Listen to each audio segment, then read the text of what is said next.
No way. Uh-oh. It's time for another GORP with another guest star. Welcome back to the Giant Obsessive Recommended Podcast. Obsessively Recommended Podcast. GORP. That was better than last time, right? Last time I got the whole spelling of GORP wrong. It was awful. This time I was very in the pocket. I had to get this right. So Monica, welcome. Do you want to introduce yourself to the audience? Hi, Monica, 34. I like long walks to the bank. Yeah, and I'm here. I'm excited. Let's do it. Awesome. Maye, welcome back. Hi. So Monica, I feel like you have a little bit of the dusty energy from Jessie Reyes' new album, because she says make sure the only sound you hear is that ATM, and then they have the ATM sound. So you're saying you want people to take you to the bank. I like that. This is actually the sad fan history, by the way. This is the most Puerto Rican show we've ever had.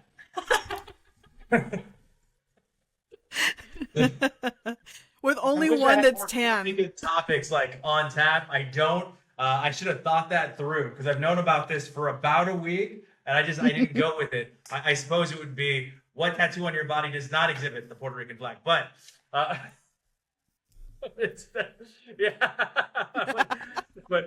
but instead, let's go ahead and spin our wacky wild wheel of GORP topics. Don't even touch me. I feel like this is me on Bart. This is the first show I think we've had with the majority of women since we've done this. So the wheel lands on "Don't touch me." What could that mean? I think that could be scenario based, right? Because I think we've had an issue with people thinking it's okay to touch people at work. I mean, like in our day at the club, I always was like, why do girls like that? And they're like, we don't. We just have to deal with this. So let's start with you, Maye. Like, what do you think when the topic of "Don't touch me" comes up? Well, I'm about that BART life for those here in California. I travel 4 hours a day, 5 days a week. So it's like the subway. You know where BART is? I do now. Yeah, it's like the subway in New York. It's like this. It's the exact same as the subway in New York, but in California. Yeah. Yes, exactly. Yeah. And even when it's not packed, I feel like there's always someone who touches you with their backpack or touches you with their shoe. Don't touch me. If you have your own seat, you don't need to touch me. And I don't want your bag touching me, because I saw you put that shit on the floor, and now you're touching me with your bag. And BART's not clean, you guys. It has a lot of germs, and we don't know where those germs have been. I've literally seen someone pee on the floor on BART before. Yes. So please don't touch me. Or like when you get your hair, I know that for girls, when you get your hair freshly done, it doesn't matter if it's cut or dyed, and then someone you know who you may not really like all that much goes, "Oh, did you get your hair done?" And then they start touching your hair. Don't touch me. Please don't. Please don't. You want to get hit. Oh my God. You can tell the story. Like, Oh my God. so for the audience, you've never heard this story, but there's context to this when we talk about Oktoberfest. 100%. So picture it, Sicily, 1922, right? We're in Oktoberfest. Mind you, I am not in a dirndl. I didn't think I would be the only one that was dressed that way, but I was. So I stick out, like I think we were saying I look like a time traveler, because I'm just like in a cat suit of all things. Which He helps. was there to rob us. Literally. It helps out in context with the rest of the story, because I was very agile. But we're there, and there's this guy, we don't know him. Oktoberfest is packed with people, everyone's drunk. It was that sort of vibe. Yeah. Fast forward, he comes over to our table. Context, I am drunk, but Everyone is everyone's Oktoberfest. drunk. Right. And you're like an hour late, I think. Yeah, So everybody's I like, catch up. yeah, I catch up. everybody's, yeah, exactly. That contributed. Everybody's Yeah. an hour into pints, and you're doing whatever at the bar area to catch up. I was just like, rose, tequila. So, we were taking a photo, like a group picture, and he grabs my boob. Can I say boob? Both, I think. He Yeah, went under. I think he Yeah. double which is egregious, right? An accident. This is an accident. This is like purposeful. Yeah, right? that's grip. That's yeah. There's intent there. Absolute intent there. And I think I just went somewhere else in the essence of like, don't touch me. And I proceeded to tell him, don't fucking touch me. Do one of these, right? Ooh. Yeah. And then he smiled and I did Touching one. him. Yeah. Yeah. Don't touch me. Like, so after I politely like hit him in the face, right? I think he smiled at me and I didn't like it. So that's when I jumped on the table. His wife, my best friend of 10 years, also jumped on the table. Yeah, and then we You were have to. Yeah. I had 2 of them in my arms because I had to pull 2 of them off the table, and I couldn't keep her because she's a wiggler. So she's on the ground. I have to hold Anna, who is not as much of a wiggler, and I think I only because Anna's like it's full rage in defense of Monica at this point, and I'm holding Anna. I say, hey, don't get arrested in a foreign country. Like that was my only advice, and that was enough to like take her out of it. Like, good point. Yeah, very good point. The best part is when we go out, because we're kicked out at this point. And the Polizei, is that how you say Polizei? Yeah, that's fine. The Polizei is trying to talk to us, but we don't speak German. They don't speak English. And I think Brendan just goes to the guy, to the Pictionary.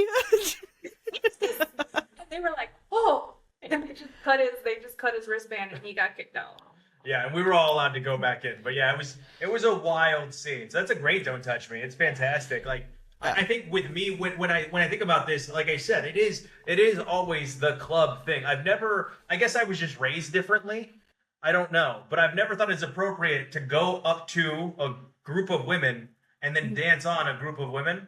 And I've always thought of it like, why are you touching them? Well, like, and again, I have like 9 sisters, so I'm kind of cognizant that, like, you know, Cyndi Lauper, girls just want to have fun. So I've never thought of that. And then, like, yeah, like I said, why do you let them do that? We don't. We just have to tolerate it. It's not a joke. Like, that's a real thing. Yeah, but even I had a former friend, and this is like the equivalent of a female doing that. We went to a club in Vegas. And she decided in her drunken state to touch another man's booty and then just act like she didn't touch his butt. But he was with a group of women. He's the only man in that group. And I'm like, this bitch is going to get me jumped. And I have no choice but to act like she did that and what, because we're friends at the time. Yeah. But I mean, you become one here we person are. when you're out with your bestie, you know? So whatever they do, you have to back them up. No, I grabbed her, moved her. I was like, you didn't do shit. If they ask you anything, you didn't do shit.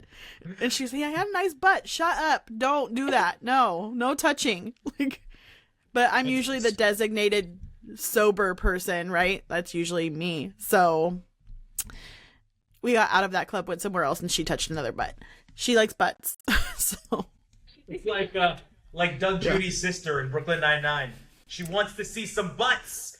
yeah. That is fantastic. But that's always what I think of with the Don't Touch Me. The other thing is the workplace. So obviously former military here, and that was always weird to me. I was always like very careful to not be misperceived and things like that. Or if you ever feel like, even men or women, I'm always like, hey, the only time I've ever touched a person or a human is like behind you. And it's simply because you don't want to create that awkward moment where they back up into you. So it's like the hand to the back. But I stopped even touching the back and I just put my hand up as a barrier because I realized like, oh, that might be uncomfortable because you're touching someone's back. But then, I don't know, it was explained to me that it depends on where on the back you touch. Yeah. Or the lower, the worse. Yeah. Just you gotta keep it Yeah. up in the upper region. Very light. Yeah. Very light touches. Light But touches, not in the big center. touches. Like a cat. You're making business, like just Yeah, but that's why it's only on the sides, like your shoulder blades. Don't touch the center. Because that's weird. Like, why are you touching the center of my back? That's weird. Like, Center just of- do more of like a shoulder like type tap. That's it. I like the Maya. I love the way you just made like that gesture, like you like it paralyzes you when you got the center of your. With I'm paralyzed. Like, what? I can't move. You haven't had that moment where someone touches the center of your back and you're like, oh, what the just touch me. Like, and you don't, because you don't hear anything, you don't see anybody. Look, they were in the military, Frye and his wife. I don't know if Monica was as well, but I was in JRTC. There's a lot of things that happen in a supply room that you don't expect. Boots falling randomly, and then you're like, who the hell moved that? It's just not fun. So don't touch the center of my back. It might be a ghost, and I don't like ghosts. You gotta hang a sock on the door in the adult military supply room. Let's go ahead and spin for the next topic. I don't know what I'm doing here, but I'm gonna pretend like I belong. So have you ever been in an area where you're like, I don't know why I'm here. I don't understand, but I have to be here now. So I've got to pretend like I belong in this place. Like, this is where I am now. This is my life now. Oh, yeah, my whole assignment here. You for Germany? Yeah. Every day. fake it till you become it, and you're not going to become it. No, and it's like these weird, niche things that happen in Germany that I feel like make it obvious that I'm from here. I mean, other than clearly, right? But like, I didn't realize when you go to like a grocery store or something, they will not bag your stuff. Like, there's nobody there to help you. So they're putting everything really fast and throwing your shit down the way, and you have to pay, get the bag, and do it all because they're already doing the next person, and their stuff is coming down the line, and it's just like, it's so chaotic. And Never have you gotten so many free items. No, honestly, and I'm doing the thing where I'm like, oh, sorry, I'm trying to hurry up. Like, I'm putting ice on top of hot items just to get out of. We don't even have ice in Germany. Yeah. That's also yes, yes. All your drinks will forever be just not the right temperature. Oh Just my that. god, no. Germany. So you have to buy like a mini ice maker? Yeah, I think you guys. We own one. Yeah, we have an ice maker. Yeah. That's Okay. an Anna thing. I hate that thing. That thing is it's so loud. You just be like, Anna's like, why do you listen to TV so loud? I'm like, because I hate your ice maker. Unplug it. Then I get yelled at for unplugging the ice maker. So it's like, no, this is a lose-lose situation for me. I feel like that can be one of two ways, right? That could be either like a good cultural experience, such as like, yeah, you have to deal with the shitty grocery store bagging by yourself type situation, or you could be in a situation where, oh shit, I'm here now, it's fight or flight type mode. I experienced that on a vacation with that former friend, where she put us in a dangerous situation with a stranger, and so I had to act like, oh shit, well, I'm tough here. They're trying to bring everybody into your group, and you're like, I don't want to be here with everybody. I had an idea of the people I was supposed to be here with, and now there's a random person that I have to both entertain and accept as a member of this group. Right. Yeah, but now, like, try being the translator, because the friend doesn't speak Espanol and the guy doesn't speak English. And so now you're having to translate for them in a romantic way because they're flirting with each other. I don't want to be here. Like, when did I become Rosetta Stone? Like, this Rosetta is not... Stone, shoot, I thought you were the Spanish audio book for Mr. Gray Will See You Now. It's like, this is not... I don't want to be here, but since I'm here, I'm going to translate everything he said because it sounds sketch. Like, I don't want to be here. Nothing was censored. No, nothing was censored. You made choices, Maya. I did, and a the loyal choices friend. were we're no longer friends. Like, She was like, Payday, I know that one. I know that one. they're like, when he's talking over and over, and they're on FaceTime now because we've left the venue, and now they're FaceTiming each other, and he's just saying, I want to be with you, but in the most Caribbean way possible. And she's like, I don't know what he's saying. Can you translate? I'm like, I'm sorry, the translator is now done. It is after hours. You have to call the helpline because it's not me. call Google, translate something, do something. And no, I did not want to be there, but I was there. So. Said yes to the kids. Is what he's saying. But there are some people who are like, he's got 7 kids. Okay, that's cool. That's fine. Like, no, it's not. Your toxicity, no. I've seen Seventh Heaven. It worked out. Yeah. Well, for Jessica Biel, I think. Like, Jessica Biel came away a winner from that one.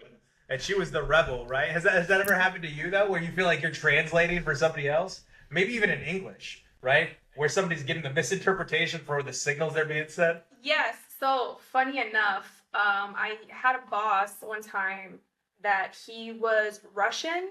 He was raised in Latvia, and his English is a very hard language to learn. So, like, I thank God that my parents taught me that first before anything, because English is really, really hard. Because nothing makes sense. There's no, like, real grammatical structure, whatever. His understanding of the English language, whenever he would say certain things in slang, I was like, oh, you can't say that. So his version of calling someone... She's like, oh, he's autistic. So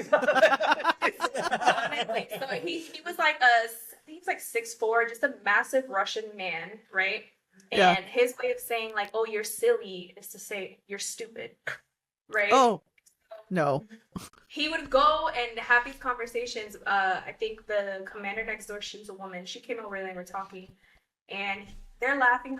He goes, oh, you're so stupid. And she's like, excuse me? And I'm like, silly. You're silly. Yeah. Yeah. That is funny because the juxtaposition too of a 6'4" and then you, and I know how tall you are, and you're a little in the middle like, silly. You're just silly. No, our leadership triad was interesting because it's the director was Russian, the deputy director was British, and then there was me, Puerto Rican, and we just went everywhere in a group, mostly because we had to translate for him. And things. Like, I know it sounds like it's English, but it's not what he means. Oh, that's when you're like, niet. Yeah, just like that. Yeah. That's when you're like, oh, niet. No, just no. Like, but he was such a good boss, though. He had many like quotable things that he would say that to this day I still speak with him, and I always laugh about just his interpretation of the world. And I think he was asking me about my tattoos, and he was just like, oh, a rose today is a cabbage tomorrow. Like, what is that? That's so funny. Basically saying your shit's gonna get old. Yeah. Your tattoos. You should be like, nah, I've been up in that gym, I keep it toned. Like, right? this rose is about to be a tulip, bitch. I'd be like, are you trying to say I smell like cabbage? What the hell is your problem?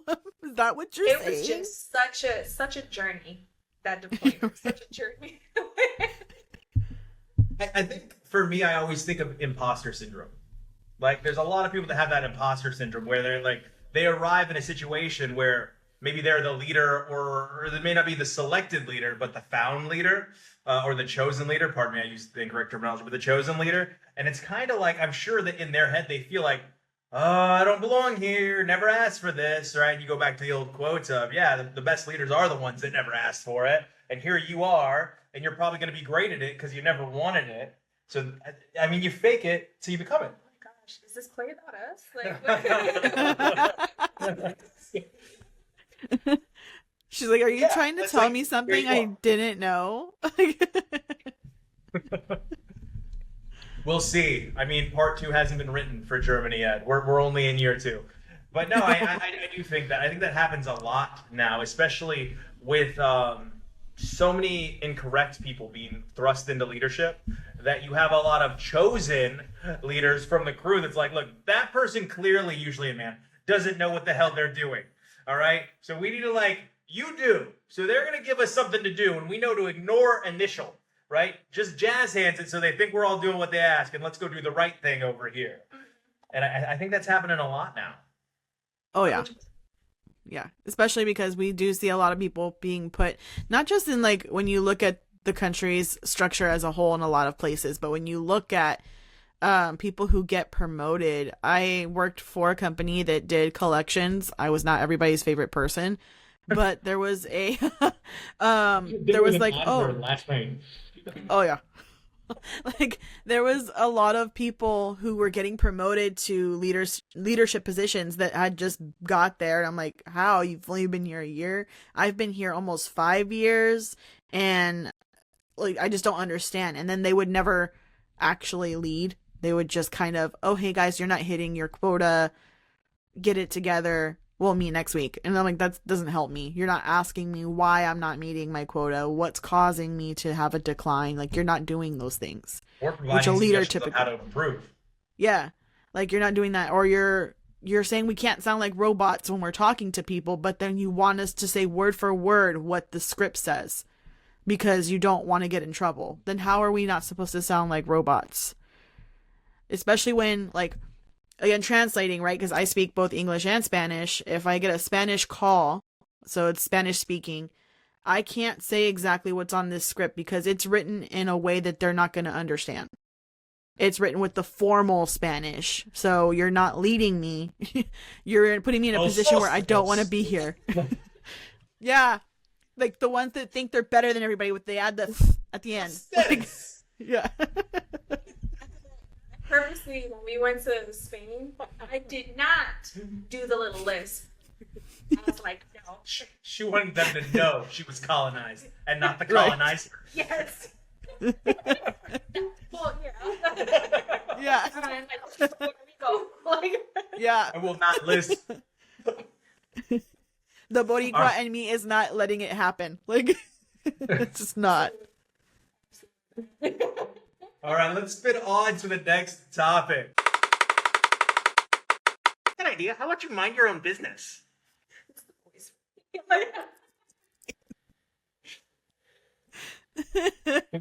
Yeah, I got an idea. How about you mind your own business?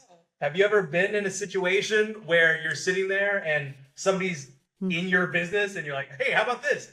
Mind your business. every day in Germany. They stare. That's the Yeah. thing. Yeah. So you just stare back, and then they'll face at you because you're staring back, and it's just awkward. They call Yeah. it. You can actually Google it, Maya. You can Google the German stare. Mm-hmm. Oh, I'm gonna do that. Yeah, it will pop up, and you will see immediately what she's talking about. Yeah. But what about it? Like, we're gonna be careful. We don't want to reveal where you work, but like, what about at work? Are people in your business, and then you're like, wait a second, why are you in my business? I got an idea. Mind your own business. 100%. Where I have to let me pull out the org chart. Yeah. Where does this say that I am underneath you? Yeah. What Carl is that? No, all the time. I think it comes with, I don't know. I think the higher up you go, right? Mhm. A lot of that imposter syndrome comes in, and then I think people will tend to think like, oh, like we could push this person around. No, you can't. Stay out of my section. Stay out of my team's work. Stay out of all of that. I got this. If I need to get you involved, I get you involved. But up until then, mind your business. Like, Right. don't work for Right. you. I like when they do that, even like on a work is the personal. worst situation for that. What'd you say, Maya? Even when it's personal, like let's say you have a coworker that you're cool with and you're having a conversation, and then there's that one person that you know is always in everybody's business, and they hear you having a conversation, then they start trying to give you advice that's unsolicited, and you're like, That's a mind totally your different business. Work category, but I love it. Unsolicited advice. And that's like with social media and everything, and not just that. Like you said, the bullpen at work. It seems like an epidemic that has come across our country. What do you think, Maya? yeah. I'm like, what? I don't need your advice on what I should do with my health. Okay. Like, you're not in this conversation. So for people who don't know, I have an autoimmune inflammatory disease. So I swell up and then swell down pretty frequently. It's hard for me to lose weight because of my disease and the medications. So I'm talking to a coworker about how I bought it's a travel vibration plate that you can strap on. So that way I can just kind of have that lymphatic drainage by myself. I'm just talking to him about how I like it It makes me feel good. I'm feeling a difference. And she comes over and is like, I lost 100 pounds by doing X, Y, Z, and you should try doing this, this, and that. I don't drink my weight in calories. I just eat food. That's why you eat like crazy. You steal food. We see you on cameras because I work in the back. I can see you going into the fridge and grabbing food and grabbing like 100 Coke Zeros a day. That's not good for you, ma'am. Like Eve from Barbershop. I know you drank my apple juice. Yes. Because she complains about people eating her lunch. Your can of chicken has been in the fridge for 3 months, Cheryl. Her name's not Cheryl, but I'm just going to call her that for this purpose. Like, Cheryl. And then you have like 30 Diet Coke Zeros because it has 0 calories, right? She made it very obvious that it's okay to drink your weight in calories because you're drinking 0 calories with Coke Zero. And then she has this trench coat. Right? She has this trench coat that she wears into the office, and she puts lots of Coke Zeros in there. Coke Zero. I got Coke Zero on this side. I got Coke One on this side. Yeah. She's trapped in her pocket. Oh yeah. And then has the nerve to tell people, "Oh, you shouldn't eat that. I know because I lost 100 pounds." Blah blah blah. Bitch, you're 150 years old. You're always gonna have a pooch. Like, it's just like it's there. I gotta get Cheryl on the line. I need to hear the other side of this logic. Because what do you mean the Coke Zeros are in your pocket? Yes. At all times. That's like Cheeseburger Eddie in The Longest Yard. It's full of cheeseburgers, like full of Cokes out everywhere. Yeah. Like, you want that crisp Sprite? I got that crisp Sprite for you. That's so weird. Yeah, mind your business. Cheryl, wherever you are, mind your business. Nobody wants your fucking jacket soda. Jacket soda. What are you, a vending machine, Cheryl? No, disgusting. I lost 100 pounds. Please, mind your business. Yeah. But I'm gonna drink my death in Diet Coke or Coke Zero. Like, no. I think, like I said before, like social media has become kind of like a cesspool for a lot of people not being, because I think in large part, yes, there is a segment that wants attention, right? But I think they want positive attention, and unfortunately, a large amount of the attention that is given to a lot of these is negative. Like, people cannot wait to drop into somewhere and be negative. Or the DMs, I mean, that could become a scary place too, especially for ladies, right? There was a group of women on ESPN that came out and were reading all the things that men were saying to them in their DMs. They didn't read it. They gave the list of things that men were saying to them in their DMs. They printed out their DMs and gave it to the men that worked for ESPN to read. So the men would read it, and it was like horrific, like what these women were dealing with. And it wasn't all like sexual. A lot of it was like basically like about them not being competent at their job simply because they were females. And for me, I'm always like, why don't you mind your business? Like, who cares? If that's not what you want to watch, you have a choice. You don't have to voice that someone is less than. Okay, you can just mind your business and not be a terrible human being.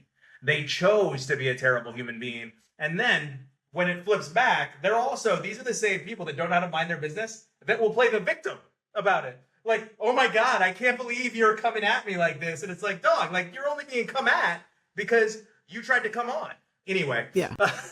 They're like the living embodiment of a they're like the living embodiment of a kick dog will holler. Like, because they are the ones doing the harm. They're the ones making the criticism. They're the ones that are just being, fake accusations that people are incompetent, all that. But then you bring it up to them and they're like, oh my God, you're hurting me. I'm the one being hurt. Excuse me? How dare you bring attention to me being a sexist? How dare you? This is so rude of you to bring the world's attention and go viral for me being a sexist. And you see that everywhere now. 100%. It occurs so often at work where I'm being told to play the bigger person role, and I'm like, are we not going to address like the behavior? So I'm sure. Yeah. Okay. Got it. That's also where your coded words come in, right? You're being so emotional. Do you know what called Oh. emotional twice last week. She felt it too. Maya felt it on her end of the microphone as well. Oh yeah. Emotional because I'm stating facts. Right. Got it. Okay. Cool. I guess that's emotional. Yeah. I have the email. I'll let you read it later. I literally had to resend it to myself to save it as like a reminder of apparently this is emotional when you tell somebody where they f***ed up, where they had you f***ed up, and what the facts are. Right. We'll go with Yeah, that. because then you get called like one of my supervisors called me crispy the other day, because of how an email Crispy? sounded. Crispy, because she wanted to not be like on me, but at the same time kind of address how her like read the email, and I'm Mhm. like, I wasn't meaning to sound rude, mean, or anything. I was literally just thinking of like the logistics and stating the order of that particular event. Like, I'm not thinking of I'm irritated or anything. It's just I'm thinking of just the technicalities. Like, I'm not thinking of anything else. I know we have to get to point A to point B, and that's all I explained. And she's like, just use yeah. She goes, just use the chat and then our company name, and she's like, AI and put soften before you send the email. Stop it. No, yeah, you thought this was crispy. Well, you're about to get Colonel Sanders in a second. Yeah. All right? And I'm like, I can't soften? Even I hate Soften. AI. Like, Stop it. I'm Please. not mad. Yeah. It's, now the people that are male appendages need their safe space too, I guess. Like more than anyone else. We've got time for one. I think with this one we could go on for a while as we ping pong off of each other, but we got time for one more topic. So it's been that. The world can really be a wonderful place. Well, after all that, you guys got to be positive. That's crazy. Yeah. I'm sorry. my brain didn't go to positive. Like, Deep in my hateful nature. It's boiling Right. up. It's boiling up. So I think for this one, I mean, you've got some wonderful stuff in the works with your family, right? So I think that for just in knowing you for a long time, because I've also known Monica for about 10 years, you get a lot of positivity from being able to provide or be with your family. And Mhm. you've got an event coming up where you're going to be able to do that. Yeah, I'm really excited. I'm going to be coming back to America in about 2 months, and my overseas time is over. I originally took this assignment thinking like, oh, like I want to travel. I want to like really focus on me. Like, I'm single. I don't have no kids. This will be the time for me to do it.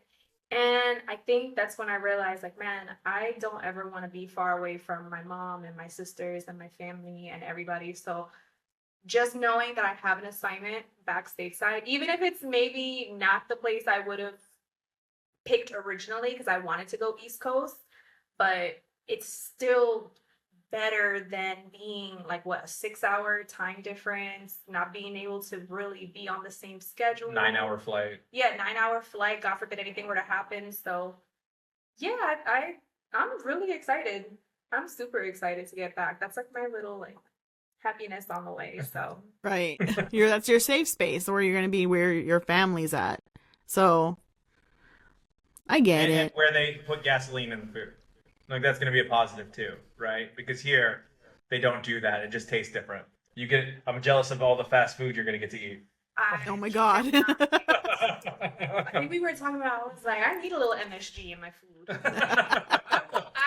I cannot wait to go to a McDonald's, and when I pay, they don't even speak to me, and they just snatch the card and give it back. And like the rudeness, like, yes, I'm gonna eat it all up. I miss America. Meanwhile, some of us are like, we need to get the hell out of Dodge. Like, it's like What is happening? Are there more people being killed by what's supposed to protect? Anyway, that's a subject for another day. Stay This is the tuned. happiness Maya one. may or may It's not a be wonderful here. place. Right. Stay tuned. Maya may or may not be here next episode because a parasite got her. Oh, Like, yeah. That's how we're feeling over here. I can't even have a damn salad. Oh, that's right. It's If the I wanted vegetables, to. right? They boiled it down to the vegetables. What Like, they gets couldn't me? figure out what it was, but now it's the vegetables. Yeah, because when they first talked about it, if I need to send you both this video, I need to send it to Frye so he can show you. they're talking about the parasite, and then behind them saying that, like, as they're talking, it can't be, washed away like you would normally do with your vegetables. It has to be boiled. But behind them is watermelons. How am I supposed to boil a whole watermelon? Is that what you're trying to suggest here? This is a wonderful place. Like, It also looked really funny. Like, you just got a watermelon sitting in a little, saucepan? Just the whole watermelon just sitting in the saucepan. 100% overflowing. A watermelon now. Just a slice, Right. just a seed. Just a seed. let's see what happens. What's going on the inside of you? You're knocking on it? Yeah. Talking to your watermelon as it's being boiled? How are you feeling right now? Yeah. It's okay. You'll be safe. Like, you're just petting it. You'll be safe. Get It's all these okay. parasites off you right now. So what about Miami for you? Why can the world be a wonderful place? I think it can be a wonderful place in a sense that we meet all kinds of different people when we have like a melting pot of a community. Even though sometimes my job gets on my nerves, there's people that I've met that I'm learning about their cultures, and I'm getting that exposure to it, and it's making me think different, right? So I have a coworker who I really, really admire. He's a hard worker. He does above and beyond what his job is in the scope of his responsibilities. And he happens to be Chinese. So he was explaining to me life in China, certain customs that they have. Like, they have their birthday, but then they have their lunar birthday and what the difference is. And I think that, to me, the world can be a better place in a more harmonious place, because then you have that connection that you can take with you, and he's like giving me some travel tips of, if you ever go to China, this is the place to go. He's also taught me some Chinese. American. They don't allow that. And he taught me how to like tell the difference between good Chinese food and bad Chinese food. What is it? So You can just say it. if it's super salty, like to the point where you took one bite, too much MSG, and it's the fake ingredients. You need something that has salty and savory, not just plain salt. And I'm like, Okay. so you mean if I'm thirsty and I finish like 4 cups of Sprite, then now I'm eating the bad Chinese food? He's like, yes. I'm like, okay, 1 cup of Sprite means good Chinese food. And he's like, you should be drinking water. But yeah, essentially, yes. Or how hot tea before you eat and after you eat helps with a lot of like the processed Digestion. chemicals that we digest and stuff like that. Yeah. Okay. I'm thinking also, like, the world can be a wonderful place when we're all working together. And I know the people in charge of my country are going to love this, but diversity, like you just dictated, like when we're all like hitting and like we're playing off each other, ping-ponging off each other, like I said earlier, like the world becomes a lot of fun. And those conversations are a lot more fun because you're getting so many different perspectives and no one has an intent to like disrupt that flow, right? You're yes and off of each other. And it's creating an environment where everyone can thrive, where we're not silencing a voice. And that's where we start to see, I think, a lot of the negative side is when voices are silenced, those silent voices become louder and louder. We just had it happen, right, with the loud minority. If we are more open to a lot of things, even the things we don't like, I think the world becomes a really cool place, because there's a lot of stuff that I start off not liking and then I learn to understand, or I grow to understand, right? So I think that makes the world a beautiful place, is the people that take advantage of those opportunities to have those things happen. But the other thing that makes it a little awesome place is when things just start to work out for you. Like when you feel like we always like to notice, like, misery needs company, right? When things aren't working out. And it makes it so hard to notice when things are just hitting perfectly for you, right? Like you miss your dinner reservation, but there's another one. Oh, but don't worry, you're going to have to wait for a couple hours, but there's a parade going on out there. So now you can go see the parade and go have fun while you wait for your new dinner reservation. Oh no, it's going to rain, but don't worry. There's a bar where everybody's having a good time and people are going to invite you to their table because we're all in this together. Like We're all got rained out. Come sit at our table. Come hang out with us. Come meet new people. Come do new things. Come learn what the difference between good and bad Chinese food is. I need all of the Chinese food. I think, not to bring it to a different show that we have on the network with the Sad Fan, but I think the World Cup kind of showed us how wonderful the world could be in a lot of ways. And they tried to tilt it towards negative, right, with some of the Argentina stuff that was going on, that racism. But I don't think they succeeded, because as we saw in the game that we had for third place, you had the English and French, who do not like each other traditionally, coming together and putting on a show, and all the fans enjoying the time together, right? Everybody was really scared for this World Cup leading up to it, and I think it actually painted us in a much better light than we thought we were going to get.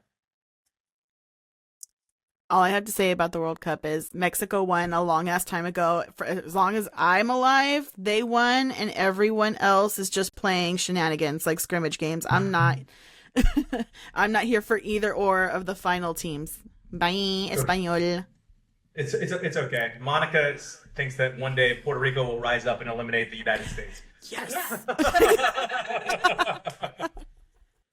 It was the first time she wanted to choke me from the backseat of the car, because I was like, if they're good at soccer in Puerto Rico, they're gonna play for the U.S. And she's like, I'm about to murder you right now. But I think you made a really good point when you talk about like the world being a good place. Like, okay, this didn't work out, but I can go and do this. And I think that's all just perspective, right? Like, if you're always looking for the bad, you're gonna see the bad. If you look for the good is always there.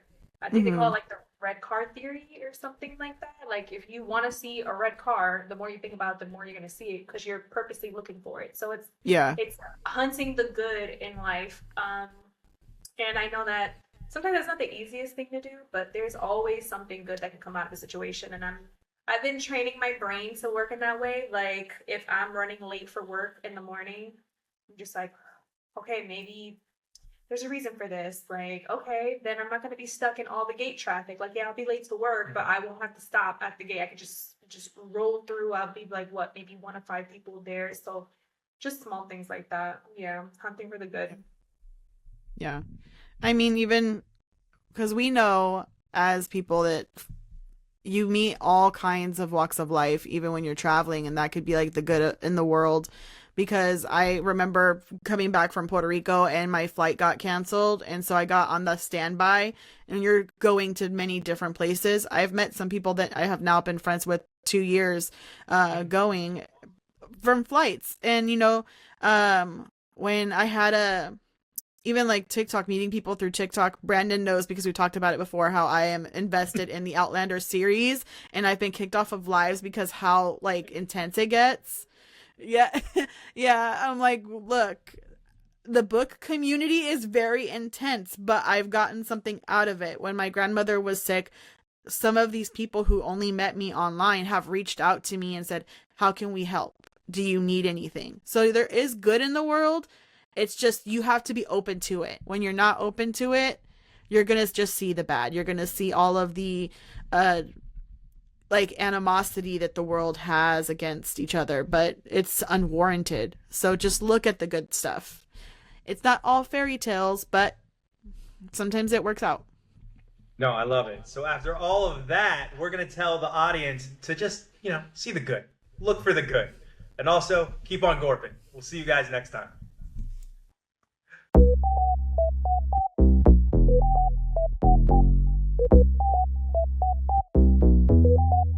No way.